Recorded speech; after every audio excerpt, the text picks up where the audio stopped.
This is Sway. Sway. Sway. Sway. In the morning. In the morning. In the morning. Don't shake your body. Wake your fuck ass up. That crust out your eyes. Man, we got some legends up in here today. Say it, man. Oh, man. Well, we all know how I feel about Joell Ortiz. No doubt. To me, one of the most talented metaphor geniuses the rap game has right now. From Brooklyn.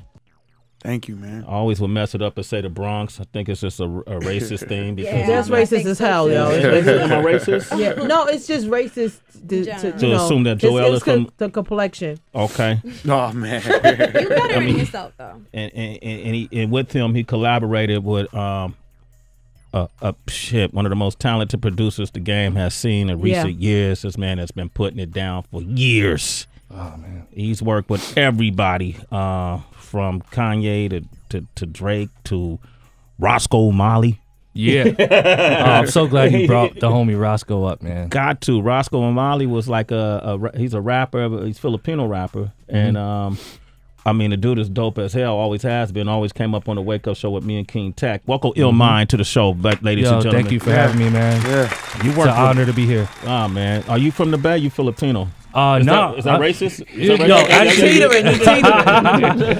But I mean, I would say 95% of Filipinos in America are in the Bay. They're in the Bay, right? The small 5% is where I'm from. So I grew up in New Jersey. And so, you know, there's a community in Jersey City of Filipinos. And then in Queens, in New York. And then that's it.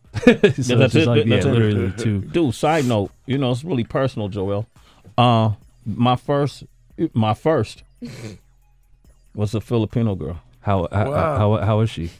How is she now? Well, how was and now, maybe. Taught me everything I know. Yeah. She taught you the octagon? Nah, I developed that after her. Yeah, she taught me the hexagon. I was, I got that far. So you know about the food then? Oh, the because lumpia. Her parents made you eat all of it. The balut. Oh, the balut. Oh, you ate the balut? I ate the balut in the Philippines, though. I went to the Philippines and had the balut. You was just out there eating the balut like that? Just like that. EBP. How did you get into production? My dad, rest in peace, was a musician. He played guitar, bass, so I just grew up in a musical household. Like keyboards everywhere, guitars, bass, records. Like he was big on like jazz and like classic rock. So I just remember hearing music growing up, and then just one day, man, when I was like, I think I was in middle school, it was like 12 or 13 years old.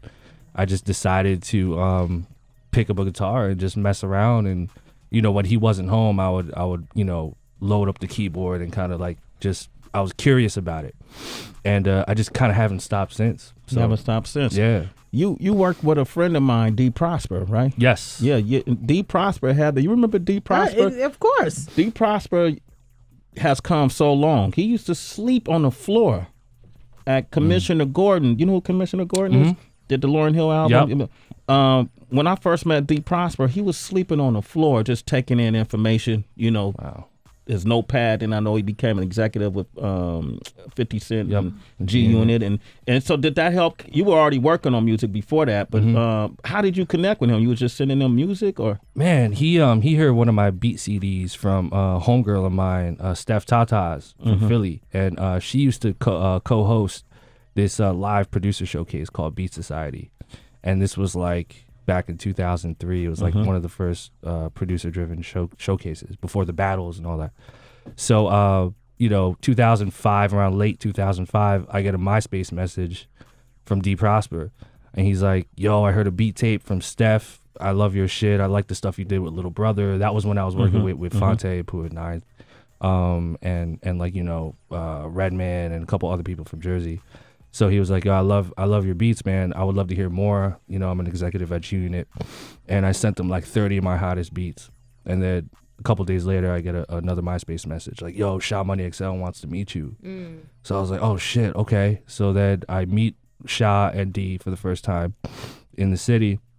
This is when I was living in Jersey at the time, and I remember the first thing Sha Money told me was he had this like look on his face, and he was like, "Yo, man, It's like, what you be smoking when you make those beats, man? You like the he was like, you like the Filipino fire. He called me the Filipino fire. Wow. Yeah. So I was like, man, I'm just honored to be here. Thank you. You know, I appreciate the love or whatever. So then from there, I just, you know, signed a deal with him, and that was it. Wow. But how many years was it from when you first discovered you had, I guess, this intrinsic talent for production? Because a lot of kids these days, especially with social media, they just feel like success is going to be instantaneous, and because they see so many of their peers stunting on their timelines, they just feel like, you know, people are just passing them in the game of life, so they want something now.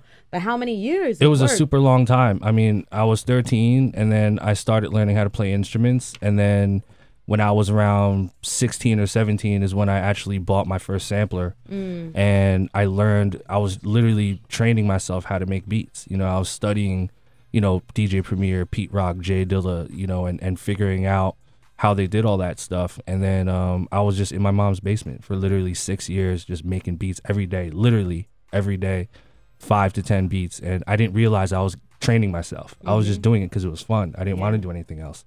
And then, you know, and then D Prosper and Shot changed my life literally in 2005. So I was with Rhyme Fest this past weekend, and he moderated. I'm an EP of this film called The Cycle, and it's dealing with relationship between law enforcement and the community. And we partnered up with Donda's House this past weekend in Chicago. We're gonna do a bunch more across the country, just to get the conversation going.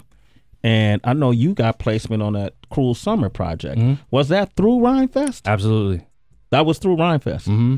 So you were sending him music and Yeah, so me and Sky Zoo did an album in 2010 called Live from the Tape Deck, and Rhyme Fest was featured on the album. So that was when I got to really know Fest. And then, you know, fast forward 2011, I want to say, he called me like, yo, you know, I'm working on some music for my stuff, my own stuff, but I'm also, you know, with Ye. Send me some tracks. So I just from there on, I was just sending him, just feeding him beats. And then I remember he shot me a text message the day before my birthday, August 27th. He was like, yo, Kanye is messing with one of your joints. We're over here recording or whatever. Can you send the stamps? Can you make these changes, whatever? So we're going back and forth. So by the end of that day, he went from Kanye's messing with a joint to, yo, I think Ye wants to put this on the album. And then I know that they had to hand it into mastering the next day. So it was literally the last joint that made the album, the Cruel Summer album. So yeah, big up to Rhyme Fest, man. Like, that's big. He didn't have to do that, and he did. So yeah, llmind is with us, the Filipino fire maker, and Joell Ortiz is here. He doesn't have on house slippers. I want to play some music. The album is coming out tomorrow. It's called Human. And working with Joell, you could be honest. Me and him are always honest with each other. Have you ever worked with a more skilled rapper than Joell Ortiz? honestly, I can say no. No. I mean, everything about the in my mind, the art form of being an amazing MC and an amazing rapper, he possesses all of those qualities. And I go down the line, you know, content, wordplay, you know, voice, you know, cadence, originality. I mean, whatever category you have in there, he's so good at everything. And he's just one, you know, he's just an amazing human being too. So he's up there, man. He's up there. Yeah, yeah. How did y'all do this collaborative project? I mean, I was coming off of House Slippers tour, and I just didn't want the Joell story to stop, because it had stopped for a little while due to the Slaughterhouse success. Yeah. So when I got back into House Slippers, I didn't realize just how much I was going to love being Joell Ortiz alone again. You know, no knock to my brothers. I love Slaughterhouse and everybody over at Shady and the whole family, but I came in by myself, and that took a back seat to the success of the group. So when I came off the House Slippers tour, I had this feeling like, oh man, so is this it again? It can't be. I love it. I got more stuff to talk about. So one of the first people that came to mind when I wanted to just get in the booth again and just listen to music was Ill. So I called Ill in March, and I was just like, yo, what you up to? He was like, nah, nothing, man. I'm in the studio. You can swing by if you want. And there was no album plan. There was nothing. It was just getting back in the booth. And he played some joints, and I liked one. I recorded one, and it was just a song done. And we went and grabbed a bite, and I was just like, "What you doing tomorrow?" He's like, "I'll be in the studio," and I was like, "All right, I'll swing back through." And that was pretty much the process all the way to Human, like just me and llmind vibing out in the studio and recording records. Human, the title Human came way later when we even realized, hey, you want to just do an album? We got 11 cuts here. Yeah. And we were just like, all right, so if we do an album, what would we call it? And we were just like, well, let's think of the most human thing possible so it's not gimmicky. Yeah. And that's when Human stuck. Who said that? I forgot. It might have been Mary. I think it was Joell. Okay. I don't like credit. Yeah, I see Too that. many people be You grabbing, they hold on to credit, Yeah, whatever, just the art. So yeah, I mean, here we are today with an album coming out tomorrow. We're sniffling because we've been on this grind. We both Coke, Coke. Yeah, it's sorry, going back and forth. we got teas coming and all. Yeah, we okay. on it been Sick a no life. sleep gang Okay. thing for a while, like so. Yeah, Glad it- tomorrow's the day. So Album's coming out tomorrow. yeah, man, yeah. So this is not a cocaine sniff. No. Okay, that's good to know. Good to No know. exotic Filipino drugs over here. Yeah. Okay. You know, extra spicy lumpia. So, No, that's not it. That's not it. No, All right. Okay, we After you eat the balut sniff. right. Look at him. There he goes. You hear that? You hear that? All right. That's that balut sniffle. Right There it is. Latino Part 2. Emilio Rojas, Bodega Bams, Chris Rivers, the son of Big Pun. Yeah.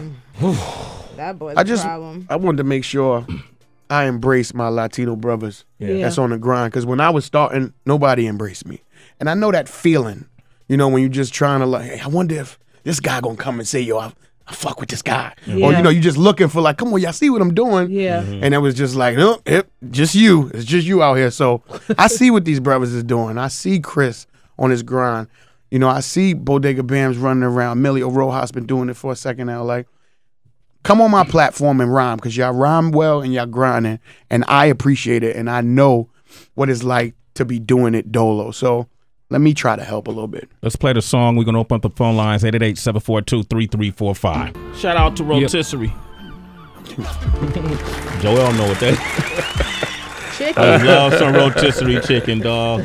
Yo, it's Is so that it's racist? So, Is that racist? No. No, Oh, okay, no. okay. But that Absolutely rotisserie not, chicken. man. It's That juicy. rotisserie chicken.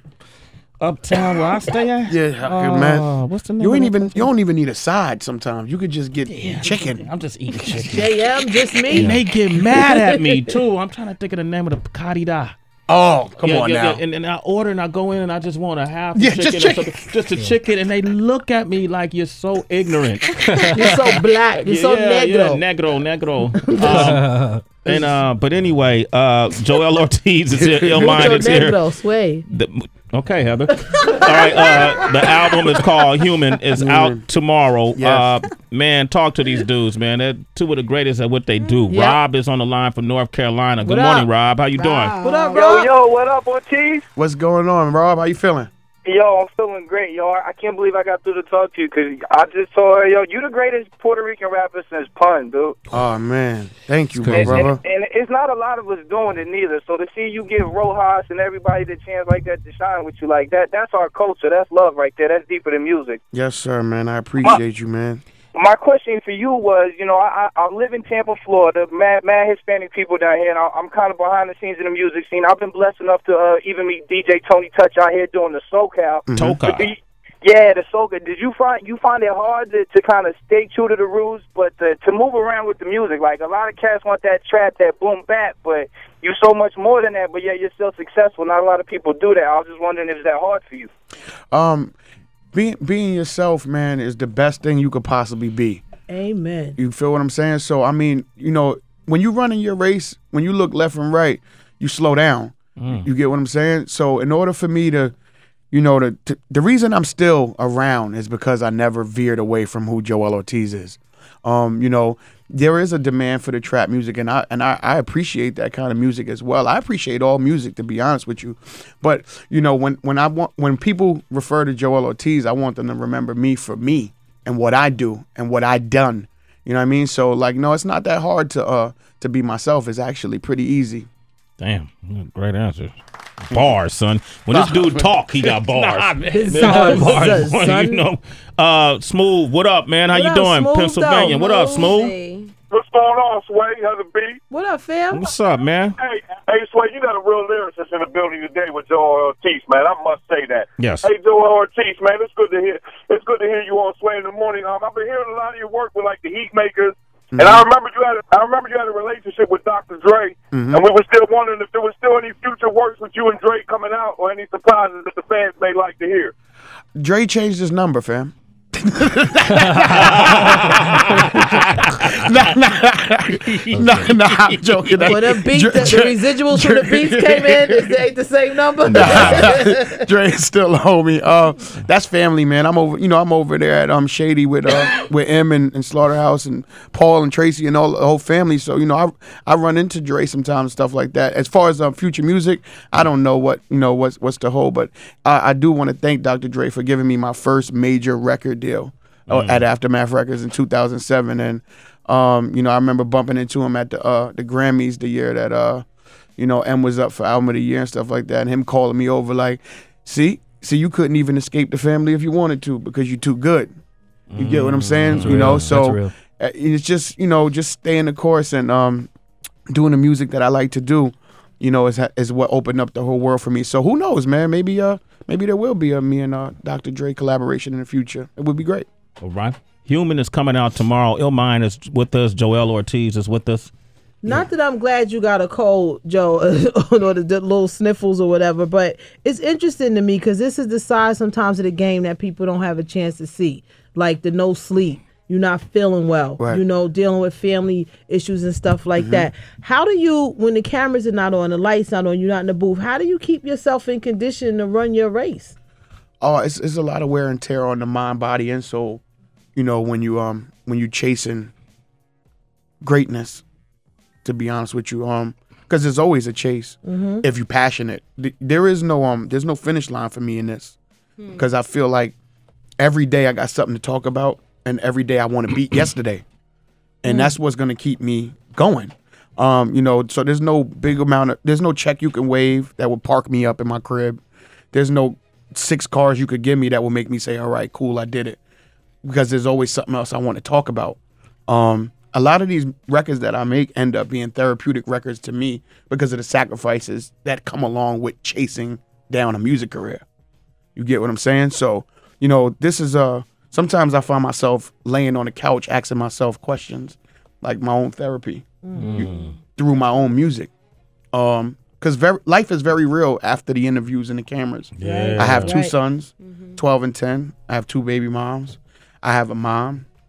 And I have a girl now that I'm serious with. And life goes on. And bills come in. And sacrifices and quality time gets, pushed aside, and promises get broken. Yeah. And my sons get sick, and my mom is sick, and I'm in Europe on tour, and I can't be there. There's a song on this album called "Bad Santa," and it's directed towards my oldest son because me and his mom had riff in the beginning, and things are smoothed out now. But I remember her being like, we'll see what we could do when you're gonna see him, because they took off to Atlanta. And then the breakthrough was like, you could get him for Christmas. So for so many years, I wasn't able to really speak to him the way I wanted to. But then I would see him on Christmas, and it would feel kind of weird because he would only look at me as like Santa. Like, here's this guy. My mom says he's my dad. I get sent over here for Christmases, and he got mad stuff for me. Love this guy. Right. Yeah. But I'm way more than that. Yeah. You know what I'm saying? Like, I'm way more than that. I want to be way more than that, and I always have. And you get the muffled "I love you," because he don't really feel comfortable with it. Yeah. I ain't really around. The muffled "I love you." That's the realest shit ever. Yeah. I'm supposed to say this, right? You're my dad. And it's a messed up feeling, dog. And it, now, it's a little bit different. As he comes around, he's a little older now. He's understanding things, and it's just that's just one of the many sacrifices that come along with it. I mean, as far as touring and right now, like me and Ill on this run for Human, so like sick. Yeah. I'm doing all the interviews in the world. I'm performing. Rehearsing. I got it. Yeah, rehearsing. gotta know that every time I meet somebody, it's a first impression. So I gotta put my game face on, you know, even though I feel like crap, because I don't want nobody to step away. Oh man, that guy's a jerk, and I just want to be like, yo, dog, I got a cold. I don't feel well. Yeah. I don't really feel like hugging you and taking selfies. But I know you appreciate me, and I'm gonna do this. Yo, what's up, man? Joel, yo, thanks, man. I appreciate it. Exactly. Yeah, they're sick as hell. Man. I'm sorry. Go get the No, Clorox but wipes. no, we appreciate just the honesty. You know, you always know it's love. But thank you for sharing that. It's all right. Hey, the album is human, man. The album is human. It's out tomorrow. I was gonna play Lil Piggies, but I kind of want to hear that Bad Santa. I mean, hey, Sway, this is your show, man. Do what you do, man. I don't care. Play anything, bro. I'll play on both. Okay, cool. Thank you. It's Bad Santa. 888-742-3345. You know, Miss USA is going to be here momentarily. Would you guys like to meet her? Sure. I'd love to. Okay, great. Hang out for Joel just said no selfies, Sway. Oh, Yeah. damn. I don't know if it gets realer than that. Joell Ortiz, llmind, Humanist album out tomorrow. Man, what do you use, llmind? Like what? Yeah. I was on an ASR 10 keyboard for like 12 years. And since 2010 it was Pro Tools. So I'm on Pro Tools right now. You're on Pro Tools? Yeah, everything's in Pro Tools. Yeah, and then I have a couple like vintage keyboard synthesizers. Yeah? Yeah, so A Wurlitzer? What do you call that? Rhodes? yeah, I have a Fender Rhodes. Chill. Chill. Doing too much right now? Okay. All right. I'll pull out. Damn. That sounds great. Yeah. Thank you. Yeah. And can you come back up here on Fridays? We do something where we feature producers and we do a cipher, and we have like P Rock came 2 weeks ago. Who was last week? We had Scratch. DJ Scratch. Hit Boys come up here. Mike Will made it. Diamond D. A lot Just Blaze. Yeah. Eric Sermon. I mean, and they've come and played beats under these up and coming artists. Man, I'd love to have you be one of our features. I would love to, man. I'd be honored. All right, cool. We'll make that happen, man. Cool. Hey, you guys, thank you. Thank you, man. Thank you for your contributions. Listen, citizens, we don't steer you wrong. Nope. Get this album, Human. Can they pre-order it? Yeah. You could pre-order. I mean, it comes out tonight at midnight, though. Yeah. So, I mean, if you pre-order, you can pre-order now. If not, tonight at midnight, man. It's also in stores, Best Buy, FYE. All of places like that. iTunes, Amazon, Google Play, wherever you could get it. I don't really, to be honest with you, I really don't care if you buy it or not. I just want you to hear it at some point. This is a balance, y'all. It's a balance game. I'm gonna give you the honesty, and other people gonna give you some other stuff. If you want to hear some stuff that might touch you in a way, then check out Human. Check out Human. Joell Ortiz. Hey, give y'all social media out in case they don't have it. Oh, yeah. So go to way2human.com, WAYTOOHUMAN. You can buy tickets. We're going on tour this summer. So you can buy tickets for that. Way Too Human. Okay. Way2human.com. We have t-shirts, Human t-shirts up there. And then you can also get the album and listen to the snippets. And my social media is at llmind producer. ILLMIND producer. That's for Twitter and Instagram. I'm at Joell Ortiz, JOELLORTIZ, both Twitter and Instagram as well. What's Lil Piggies about before we go into this world premiere? Dishonest, fake, smoke and mirror, gimmick driven people. Other rappers. Bingo. Yeah, I get it. Sounds like sound like somebody was on the target. You ain't got to say who, but it sounds like somebody was in the middle of the target. Sound like somebody's on the target board had to be. I know it. Right? Man. Yeah, you ain't got to say who. Yeah, I could just listen, man, and just. I'm passionate about this. That's all. I care. So when I notice the fake, I want to point it out. Word. Hey man, I was gonna call you back though, dog. It's definitely not you, Sway. You one of the realest. One of the realest. You have everybody up here. Y'all real. All right, cool, man. Gentlemen, thanks for coming by, Thank you, man. Thank you. All right, llmind. Thank you so much. Joell Ortiz, absolutely. Human is the name of the project. This is Lil Piggies. It's a world premiere. It's Sway in the morning, only on Shade 45.